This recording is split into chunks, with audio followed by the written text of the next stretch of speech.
Bienvenue sur Trouver sa voie. Je suis Alban Mas et j'accompagne les particuliers et les entreprises dans leur gestion de carrière. Ce qui me passionne avant tout, ce sont les parcours atypiques. Je suis convaincu que faire les bons choix professionnels, c'est quelque chose qui peut s'apprendre. La mission de ce podcast, c'est de moderniser la gestion de carrière, avec des invités et des conseils qui sortent un peu des sentiers battus. Je vous souhaite une très bonne écoute.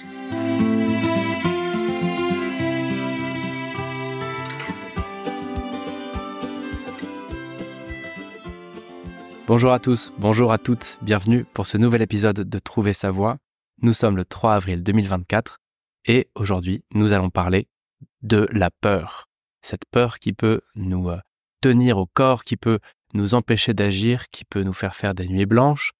Cette peur contre laquelle en général on s'érige est la peur aussi qui est le grand ennemi de la plupart des méthodes, des approches de développement personnel.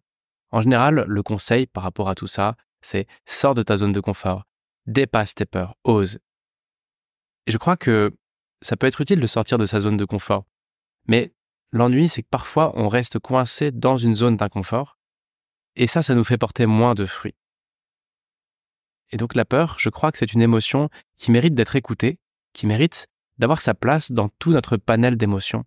Et c'est pas le vilain petit canard de nos émotions, tout comme la colère. Je crois qu'elle a une utilité et je crois qu'on peut l'exploiter pour driver sa carrière. Parce que, comme toujours, l'objectif ici, c'est de partager des outils, des techniques, des approches pour construire une carrière épanouissante. Voilà pourquoi je voulais faire cet épisode. La peur, on a tendance à entendre qu'il faut la dégommer, qu'il faut l'ignorer, qu'il faut la laisser au second plan et oser. Mais l'ennui, c'est que quand on fait ça, ok, on va réussir à l'ignorer. Ok, on va réussir parfois à la refouler. Mais elle ne disparaît pas. La peur était là pour une bonne raison, et souvent, je pense qu'elle reste tapie, là, au fond de nous-mêmes, prête à ressurgir, quand ça va mal, pour nous dire haut et fort « je te l'avais bien dit ». Donc pour éviter ça, je crois que ça vaut le coup de l'écouter. Et en même temps, comme dirait l'autre, la peur, elle nous empêche, la peur nous bloque, elle nous freine, elle nous empêche souvent de devenir qui on veut être, de faire ce qu'on veut faire. Et donc, elle représente quand même un frein à notre développement. Ça, je ne le remets pas en question. Mon point ici, ça va être d'essayer de nous familiariser avec cette émotion, une émotion que moi je connais bien parce que elle est bien présente depuis très longtemps dans ma vie, comme pour toi probablement si tu écoutes cet épisode. Et donc, on va essayer de faire de la place pour cette émotion, de lui laisser la parole et de voir comment elle peut t'aider, comment elle peut nous aider à avancer, au lieu de nous bloquer. Et la première étape, je pense que ce sera de l'écouter. La première partie de cet épisode, j'aimerais la consacrer à essayer de comprendre d'où vient la peur. Il y a toute une partie scientifique là-dessus, il y a tout plein de recherches sur les neurosciences, sur ce qui se passe dans notre cerveau, il y a pas mal de croyances qu'on a engrammées depuis qu'on est tout jeune, il y a le fruit de l'expérience, il y a plein de choses. Et comme souvent, ici, mon but n'est pas d'amener une vision scientifique du sujet, mais plutôt une vision empirique. Et donc, je pars de ce que j'ai pu observer, soit dans ma propre vie, soit chez mes clients. Et ce que j'ai pu observer, c'est que la peur pouvait être bonne ou mauvaise. Et j'ai eu envie de faire deux catégories.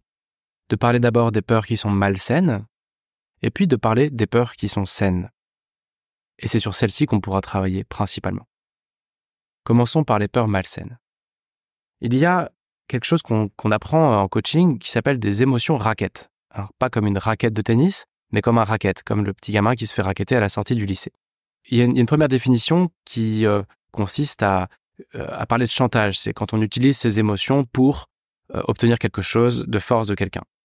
Mais ce n'est pas mon approche ici. L'émotion raquette, ça peut aussi être une émotion qui en raquette une autre. C'est-à-dire qu'il y a un stimuli qui est censé déclencher une émotion en nous. Et bizarrement, c'est pas la bonne émotion qui se déclenche, c'est une autre. Une autre qui a pris le relais sur la première. Il y avait l'émotion normale qui devait sortir, mais parfois, notre enfance et notre vie nous ont conduits à avoir des blocages et certaines émotions n'ont pas pu s'exprimer, n'ont pas appris à s'exprimer, et donc au lieu de s'exprimer, c'est une autre qui prend le relais. Et pour zoomer un peu dans ces fameuses émotions raquettes, il y a un peu des grands classiques. Par exemple, pour les petits garçons, en général, dans leur éducation, on leur apprend à ne pas avoir peur, parce qu'un petit gars, ça ne doit pas avoir peur. Et donc la conséquence, Et la conséquence pour certains hommes qui étaient des petits garçons qui n'avaient pas le droit d'avoir peur parce que leur éducation le leur a interdit, eh bien quand ils ont peur, qu'est-ce qui se passe? En fait, c'est une autre émotion qui prend toute la place et qui est par exemple la colère. Ça veut dire qu'on va avoir un adulte, et ça peut être une femme aussi évidemment, mais on va avoir un adulte qui vit un événement qui lui fait peur, par exemple une incertitude, ou je sais pas, par exemple on va apprendre qu'on perd son emploi, ou qu'on a atteint d'une maladie, ou quelque chose comme ça. Et ce qui devrait s'exprimer naturellement, ce serait de la peur, mais en fait ce qui s'exprime, c'est de la colère, parce que cette personne n'a jamais eu accès à sa peur, et donc il va se mettre en colère. Et on a tous vu des gens qui sont en colère, et quand on creuse un peu, on se rend compte que cette colère, au fond, c'était juste l'expression d'une peur. Et souvent pour les petites filles, c'est une autre émotion qui vient racketter la bonne émotion, et ça va être la tristesse qui vient racketter la colère. Parce que dans l'éducation traditionnelle, donc c'est en train de changer bien heureusement, mais dans l'éducation traditionnelle depuis des millénaires, une petite fille ne se met pas en colère. Ça fait que beaucoup de femmes n'ont pas accès à cette émotion-là qui est la colère. En revanche, une petite fille a le droit d'être triste, elle a le droit de pleurer. Et donc ça fait que beaucoup de femmes, quand elles sont en colère, ne vont pas éprouver et ressentir de la colère, mais vont ressentir de la tristesse ou de la peur. Il y a donc des émotions qui ne sont pas les bonnes, qui se sont exprimées en face du mauvais stimuli. Et donc pour illustrer, ça va être une personne à qui on manque de respect, par exemple, qui devrait se mettre en colère pour marquer son territoire, pour poser des limites, mais au lieu de ressentir de la colère, qu'est-ce qu'elle va ressentir? Eh bien, de la tristesse, elle va fondre en larmes, ou de la peur, et va pas oser s'exprimer. Ça peut être un homme ou une femme encore. D'ailleurs, juste une petite parenthèse personnelle, moi je suis bon client de ce deuxième phénomène-là, j'ai du mal à me mettre en colère, et donc quand je vis quelque chose qui nécessiterait que je me mette en colère pour dire non, stop, etc., ce qui émerge, c'est de la peur. Pourquoi je vous raconte tout ça? C'était pour illustrer des peurs qui me semblent être malsaines, et on commence donc par ces fameuses peurs qui sont des peurs de raquette. Donc la première étape, si un projet te fait peur ou si une situation te fait peur, ça peut être de te poser la question, cette peur-là, est-ce que c'est une vraie peur, une peur saine, ou est-ce que c'est une peur d'emprunt? Est-ce que c'est la seule émotion à laquelle j'ai accès, alors qu'en fait, cette situation, elle devrait me mettre en colère, ou elle devrait me faire de la peine, etc. C'est une première façon possible d'avancer. C'est d'essayer de remonter le fil pour se dire, est-ce que la peur, c'est la bonne émotion, tout comme la colère, la tristesse et autres? Est-ce que c'est la bonne émotion qui est en train de s'exprimer là en moi, ou est-ce qu'une autre émotion devrait être en train de s'exprimer, mais je n'y ai pas accès, je n'ai pas appris à utiliser cette émotion, et donc vu que je n'y ai pas, vu que c'est pas dans ma panoplie d'émotions, eh bien, c'est ça qui s'exprime, en l'occurrence ici, de la peur. Dans ce cas, l'enjeu, c'est d'essayer de prendre conscience de ça et de travailler dessus pour avoir accès à nos bonnes émotions, parce que toutes nos émotions sont utiles, peur y compris, mais la peur est utile quand elle est nécessaire. L'ennui des émotions raquettes, c'est que la peur va apparaître alors qu'elle n'était pas nécessaire et que c'est une autre émotion qui aurait dû se déclencher. Ça, c'était un premier point. Une deuxième peur qui me paraît être plutôt malsaine, une peur, une peur plutôt qui ne nous fait pas de bien, c'est, j'aurais du mal à mettre des mots dessus, mais c'est ce que j'appellerais une peur viscérale. C'est quand on est en train de faire une connerie, on sait qu'on est en train de faire une connerie, et on fait la connerie. Ça peut être dans un choix de couple, on est en train de se mettre avec une personne, on sait que c'est pas bien, mais pour des raisons sociales, pour des raisons financières, on y va quand même.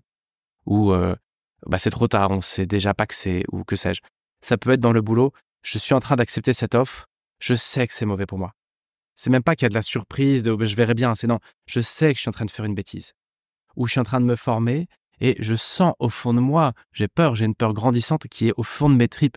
Je sens que je suis en train d'être à côté de ce que je devrais faire. Et là, mon intuition me le crie. Et ça, eh bien, c'est une peur qui vient, une vraie peur, quoi, une peur qui nécessite de dire stop, attends, écoute-toi. Parce que si tu enfouis ça, pour le coup, c'est peut-être une bêtise. Et donc, c'est ce que j'aurais envie d'appeler une peur viscérale. Voilà, j'accompagne en ce moment une personne qui s'est reconvertie et qui a vécu 5 ans de reconversion, et puis au bout de la 4e année, elle se dit, en fait, je crois que je suis en train de m'avouer à moi-même que, bien, ça, c'est pas ce qu'il me faut, j'ai toujours su que c'était pas ce qu'il me fallait, mais j'ai pas osé trop me l'avouer. Et donc, on n'est pas rentré dans ce genre de discussion, mais c'est le genre de situation où il y a en général une peur sourde au fond de nous qui nous dit, là, t'es en train de faire fausse route, tu le sais, et cette peur-là, comment l'exploiter? Eh bien, tout simplement en l'écoutant et en se disant « Ok, attends, si j'enfouis ça, ça va me péter au visage dans quelques années ou dans quelques mois et les dégâts seront encore plus importants. » Moi, je l'ai vécu quand je me suis associé avec une personne et où très rapidement, je me suis rendu compte que c'était une erreur de casting. On n'était pas fait pour bosser ensemble et j'ai ressenti une peur viscérale profonde qui n'avait pas de nom en fait. J'arrivais pas à mettre des mots dessus.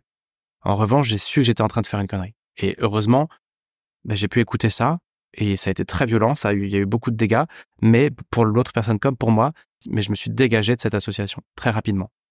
Et donc, cette peur-là, comment on la reconnaît? Bien, malheureusement, j'ai pas trop de conseils. On est tous un peu, voilà, je suis un peu là sans trop savoir quoi dire de plus. Simplement, je crois que c'est quelque chose qu'on sent dans son ventre, quelque chose qu'on sent un peu tout le temps quand on se couche le soir, quand on se réveille le matin. C'est quelque chose qui nous entraîne dans une spirale relativement sombre et négative. C'est quelque chose qui nous pèse, un poids qu'on porte sur nos épaules, qui est là un peu tout le temps et qui surtout n'a pas vraiment de nom, qui n'a pas vraiment de mots.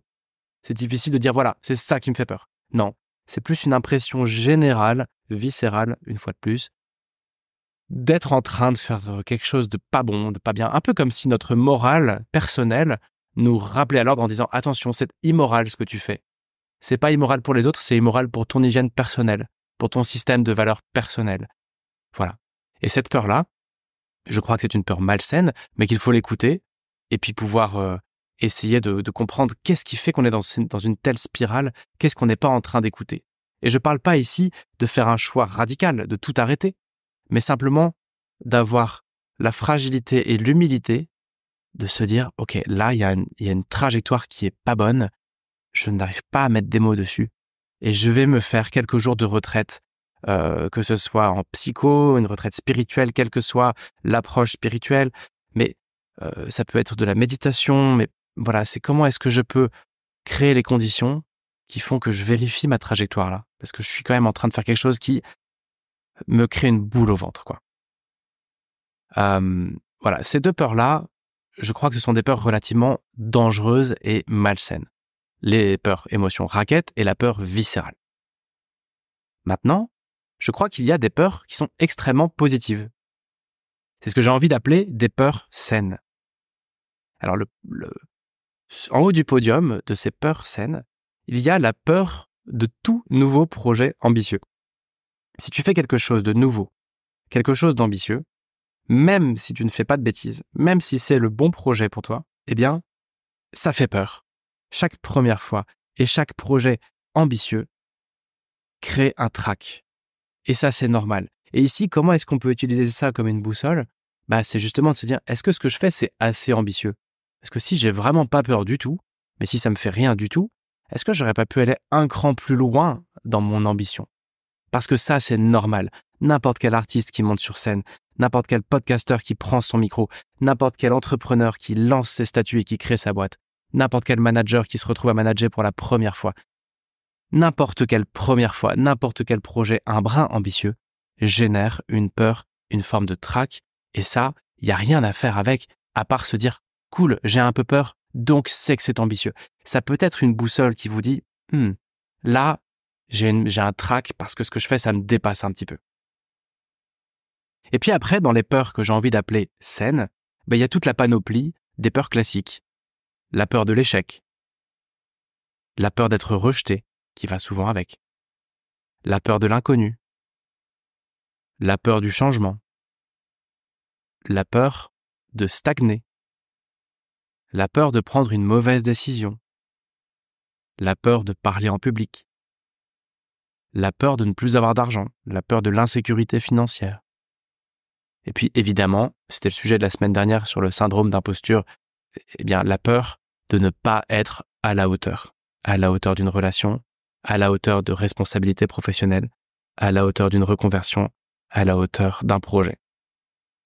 Toutes ces peurs-là, peut-être que vous m'écoutez et que vous vous dites « Oh, non, moi c'est des peurs qui me bloquent, la peur de l'échec m'empêche d'avancer, la peur d'être rejeté fait que j'ose jamais être assertive ou assertif, la peur de l'inconnu fait que j'ose même pas explorer, la peur du changement fait que je stagne, la peur de la stagnation fait que je change tout le temps et que ça me joue des tours, la peur de prendre une mauvaise décision fait que je ne décide pas, la peur de parler en public fait que je me recroqueville et que je ne dis pas ce que j'ai à dire. » La peur de l'insécurité financière fait que je n'ose pas quitter cette situation toxique pour aller vers une meilleure situation.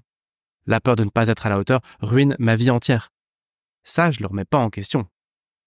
Je sais que la peur nous bloque, et c'est bien pour ça que j'en parle aujourd'hui, et que ça nous empêche de construire notre carrière. Mais je crois que ces peurs-là, ce sont nos amies, et qu'elles sont là pour nous aider. Et elles nous bloquent un peu comme un cliquet de sécurité qui nous dirait « Attention, il y a un truc qui n'est pas complètement réglé. Quelque chose n'est pas encore prêt. » Ces peurs-là, elles nous invitent à l'action. Et justement, le problème, c'est que ces peurs nous font tendre à l'inaction, alors qu'elles sont une invitation, je crois, à agir.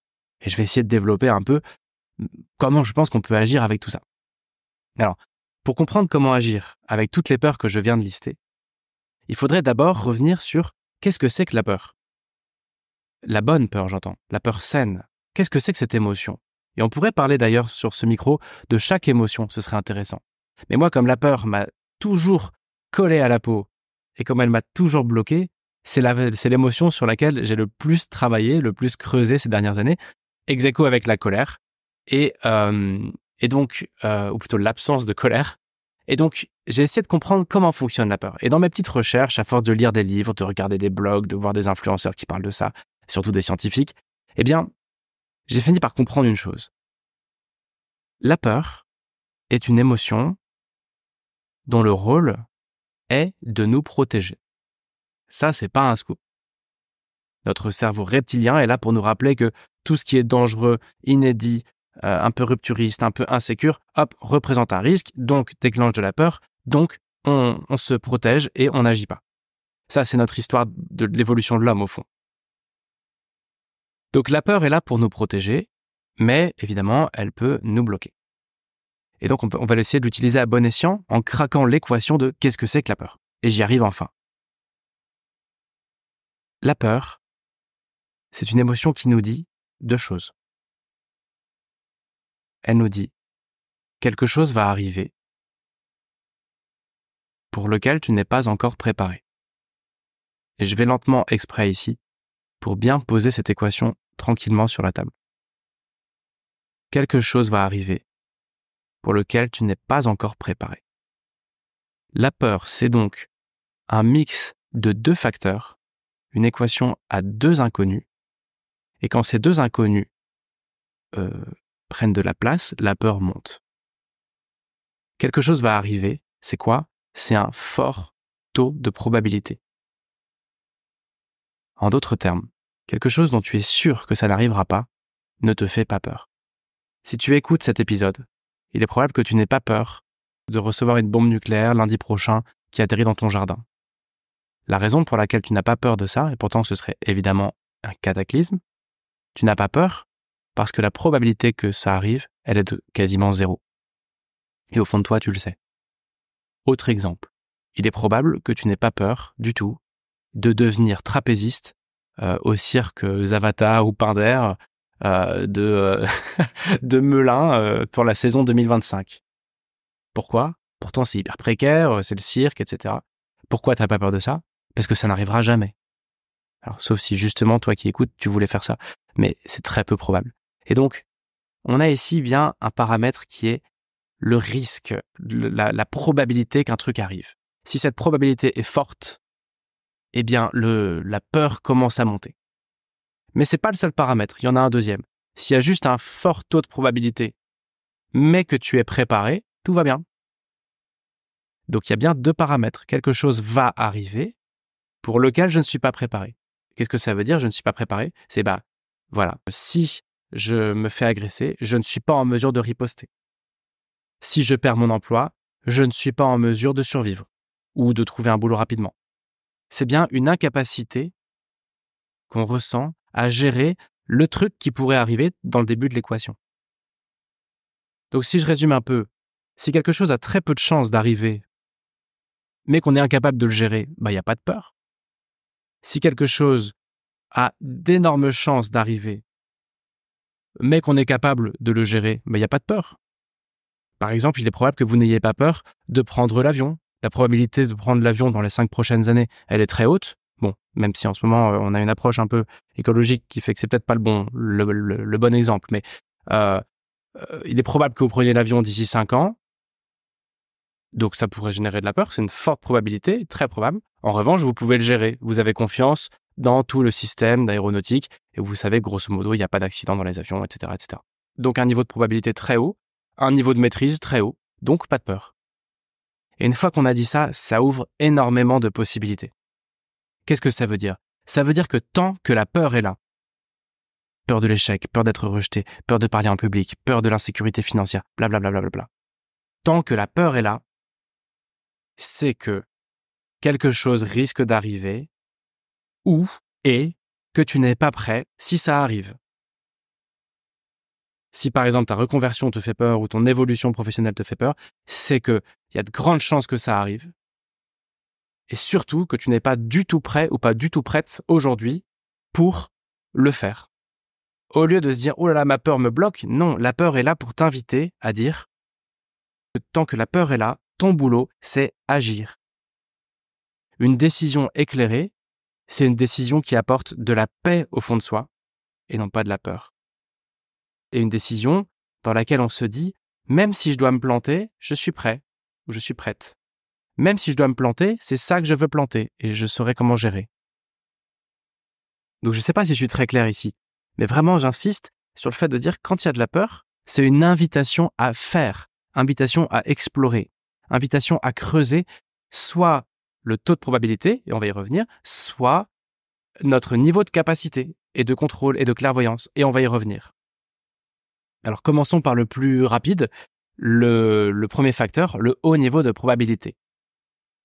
Le problème, c'est que souvent ça, c'est pas de notre fait. Je prends l'exemple de quelqu'un qui marche dans la rue. Dans une rue, dans un coin un peu chaud, où il y a souvent des agressions. Là, il y a pas de lampadaire, il n'y a pas de lumière. Et il n'y a personne dans la rue. Et c'est une rue hyper tendue, où plus personne ne va jamais. Eh bien, ici, on a un niveau de probabilité qui est de la perception de la personne qui marche dans cette rue. Le niveau de probabilité, il est fort. En revanche, le niveau de contrôle, on peut pas trop y travailler. Et même le niveau de probabilité, on peut pas trop y travailler. À moins de ne pas marcher dans cette rue. Mais si vous avez besoin d'y marcher, et si vous avez besoin de passer par là, vous pouvez pas vous dire non, j'y vais pas. Et donc, l'ennui de ce premier bout de l'équation, c'est qu'on n'a pas vraiment de contrôle. Ça dépend surtout de facteurs qui sont externes. Mais ce qu'on peut déjà faire, c'est se renseigner au max sur ce qui va se passer. Par exemple, si vous êtes dans une entreprise et qu'il y a un potentiel plan social qui arrive, c'est de prendre un maximum d'informations. C'est de commencer à essayer de mettre le plus possible d'éléments pour clarifier la situation dans laquelle vous êtes. Si vous savez que vous allez devoir parler en public pour un discours ou pour une réunion dans 2 mois et que vous ne pouvez pas y couper, va falloir la traverser cette rue, il va falloir le faire ce truc. Donc la probabilité elle est très importante. En revanche, vous pouvez quand même essayer de savoir si vraiment cette réunion est 100% validée. Vous pouvez essayer de savoir s'il n'y a pas une autre façon d'animer cette réunion. Enfin, vous pouvez agir sur le niveau de probabilité qui va vous mettre en inconfort, quoi. Même si souvent, ça dépend pas vraiment de vous. Et donc, ce premier facteur-là, c'est difficile d'y travailler, je crois. Et c'est pour ça qu'on va directement parler du deuxième facteur, le niveau de maîtrise, le niveau de contrôle. Je rappelle l'équation. La peur se déclenche quand quelque chose va arriver pour lequel je ne suis pas prêt. Et là, on s'intéresse maintenant à « je ne suis pas prêt ». Et là, c'est cool parce qu'on peut vraiment explorer, on a un boulevard devant nous.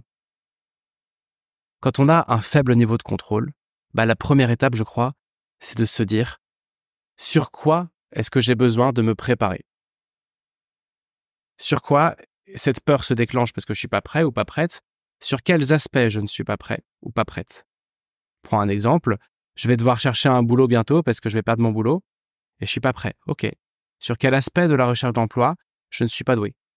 Je suis pas à l'aise. Ça peut être aussi de l'information. Je suis dans un secteur qui commence à battre un peu de l'aile.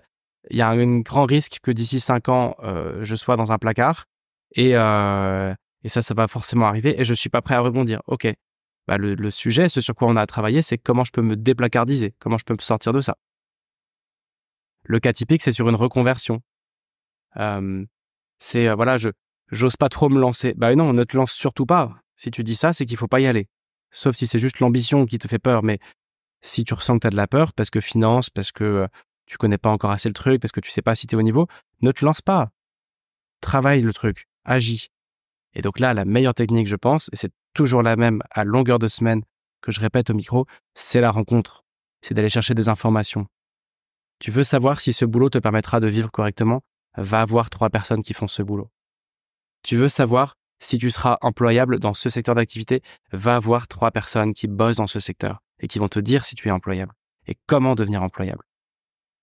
Je sais pas si ça va vous parler, mais moi, quand j'étais gamin, je jouais à un jeu qui s'appelait Age of Empires, un jeu d'ordi.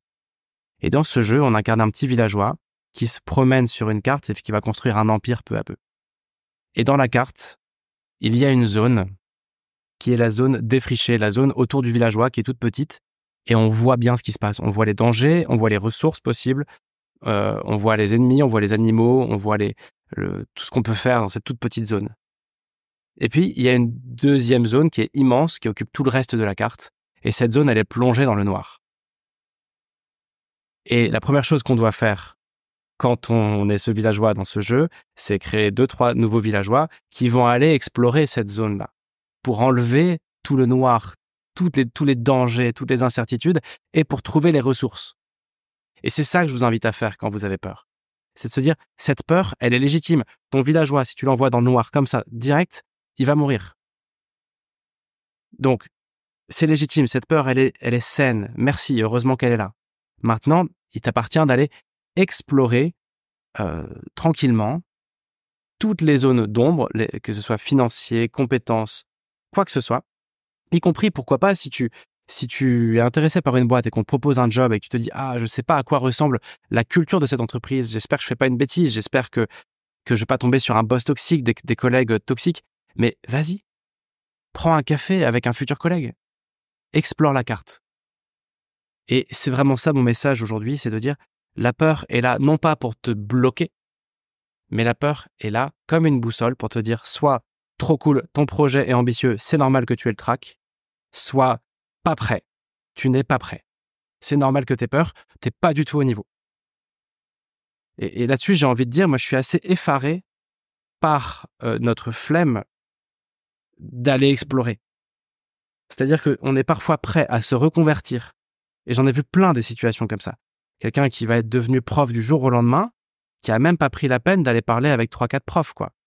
Et évidemment qu'il arrive, il découvre l'enfer de l'éducation nationale. C'est pas un scoop, c'est devenu un enfer aujourd'hui, cette machine-là qu'est l'éducation nationale. Et pareil pour plein d'autres structures. Et je veux dire, si cette personne-là avait pris un minimum le soin d'aller explorer, il aurait peut-être vu que telle branche de l'enseignement lui convenait mieux, ou qu'en fait, ça va, les éléments qui sont contraignants dans l'éducation nationale aujourd'hui ne sont pas gênants pour lui ou pour elle.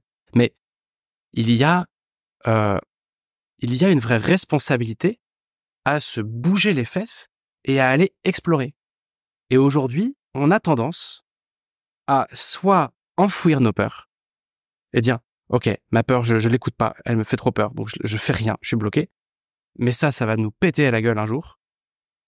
Ou alors, au lieu de l'écouter tranquillement et de se dire « Ok, merci la peur, merci pour tout ce que tu me dis. Du coup, je vais me mettre au boulot, je vais aller creuser ces sujets-là sur lesquels je dois reconnaître que je suis pas au niveau. Rémunération, employabilité, nouveaux secteurs, nouvelles compétences, blablabla. » Au lieu de nous bouger un peu les fesses, eh bien, on va faire des choix complètement fous et dire « J'ai tout lâché, j'ai créé une franchise et je vais faire du service à la personne parce que j'ai craqué mon slip. » Mais on est fou.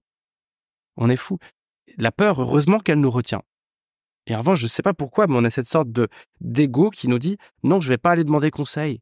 Non, je ne vais pas aller en toute humilité me renseigner sur un secteur ou un marché ou un projet parce que j'ai envie de trouver par moi-même. J'ai pas envie de me faire aider. J'ai pas envie de m'exposer. J'ai pas envie d'être dans une posture de fragilité. » Mais oui, mais du coup, tu vas être devant 2 extrêmes.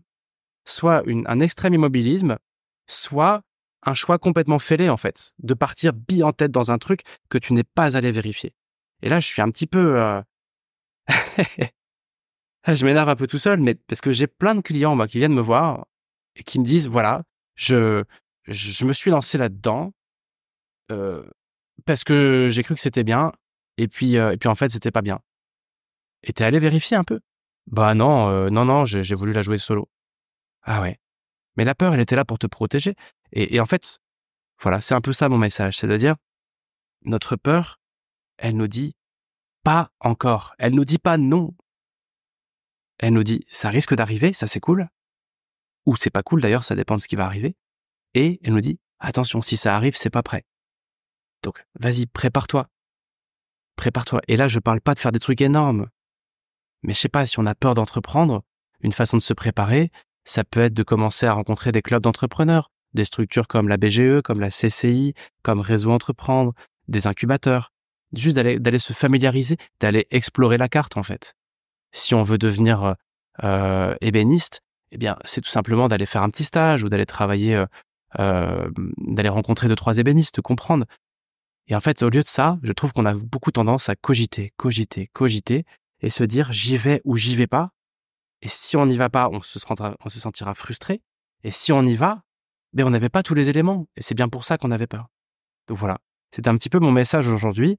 C'était de dire la peur, comme la joie, comme la tristesse, comme la colère. Chacune de nos émotions est utile. Utilisons-les à bon escient. Utilisons-les comme des boussoles et comme des moyens de nous mettre en action, mettre en mouvement, lentement mais sûrement, humblement, mais prenons la peur comme un compagnon de route et pas comme un ennemi à qui on devrait mettre des beignes et passer outre. Voilà, ça c'est ce que je crois. Je serais heureux d'avoir votre feedback là-dessus, de savoir si vous vous y retrouvez ou si vous n'êtes pas du tout d'accord avec ça. Et puis notamment aussi d'avoir vos techniques, vos outils ou des idées de bouquins ou autres. Voilà, en tout cas, merci d'avoir écouté cet épisode. Mon petit call to action, parce que ça fait longtemps que j'en ai pas mis, ce serait premièrement, si tu as entendu tout ça et que ça te parle, ce serait identifier donc un peu tes peurs et le boss, la plus badass de tes peurs, celle qui gagne la compète des peurs, quoi. Celle qui te bloque le plus. Souvent, il y a toujours un peu un chef des peurs. Et c'est la maxi peur qui nous bloque le plus. Ensuite, essaie de comprendre son origine. Est-ce que je suis en train d'avoir peur alors que je devrais avoir de la colère ou de la tristesse, ou est-ce que j'ai de la peur parce qu'il y a des raisons d'avoir peur? C'est-à-dire quelque chose va arriver pour lequel je ne suis pas prêt ou pour lequel je ne suis pas prête. Et ensuite, je t'invite à réfléchir à ces 2 paramètres de l'équation. Tu décris sur une feuille, quelque chose va arriver. Est-ce que tu peux agir là-dessus? Pour lequel je ne suis pas prêt. Qu'est-ce que tu peux faire? Là, c'est sûr que tu peux agir dessus. Sur quoi tu n'es pas prêt? Sur quoi tu n'es pas prête?